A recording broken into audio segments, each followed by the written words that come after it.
Hey, my name's Alicia Margono, and my research is on stigmatization of mental illnesses in different cultures.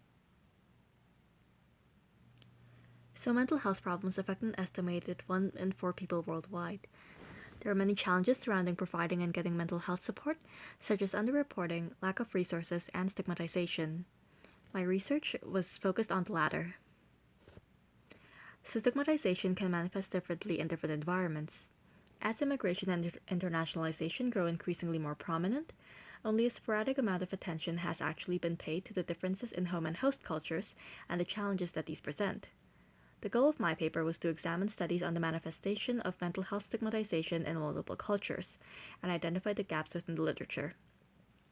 I wanted to know if mental health stigmatization is a larger problem in certain societies than in others. So, what I did was look at studies from collectivistic and individualistic societies to compare and identify broad differences and methods of combating stigmatization. So, individualistic societies are societies that place more emphasis on the individual than the group. Independence, personal identity, and self reliance are some of its characteristics. As such, there is less of a pressure to conform to a unified standard. Canada and America, for example, are considered individualistic societies. Collectivistic societies are just the opposite, and they place more emphasis on group dynamics than on the individual.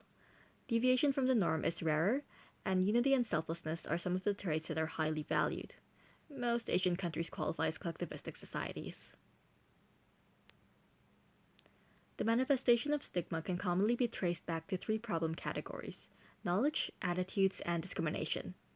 Knowledge problems involve ignorance or misinformation, attitude problems involve implicit and explicit prejudice, and discrimination involves a wide range of harmful behaviors that reflect unjust or prejudicial treatment towards another person.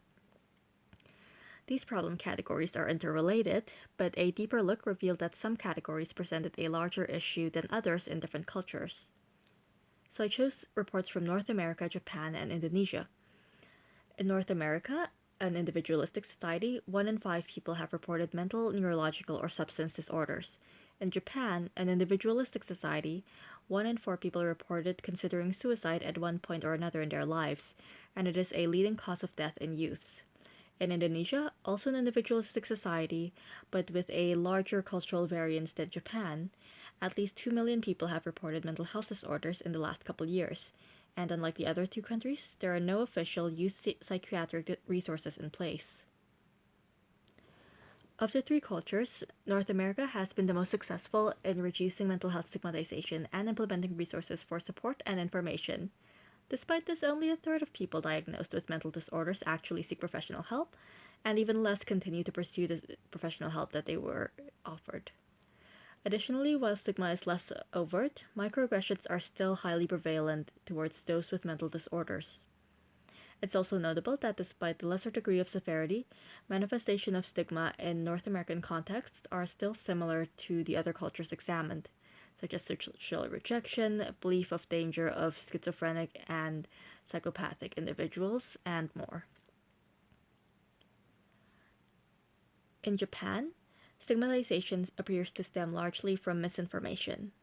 Mental health problems are more often attributed to psychological factors, such as character weakness, than biological factors, for example, genetic predisposition towards depression.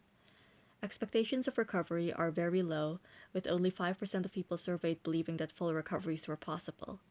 Social rejection is also commonly seen, and these two factors lead to gross underreporting. In Indonesia, stigmatization is more blatantly systematic and stems from problems in knowledge, such as ignorance and superstitious beliefs.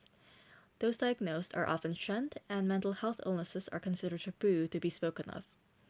In worst case scenarios, thousands have been admitted to institutions that still regularly use pasung, which is the practice of shackling and confining patients in the hopes of an eventual recovery or combating presumed demonic possession. Various movements have actually been made to outlaw this practice since 2015, but they haven't really succeeded as of yet. While the practice of pasung has not followed people who have immigrated from Indonesia, the taboo against mental health illnesses have been reported to take a toll and have made people reluctant to seek mental help.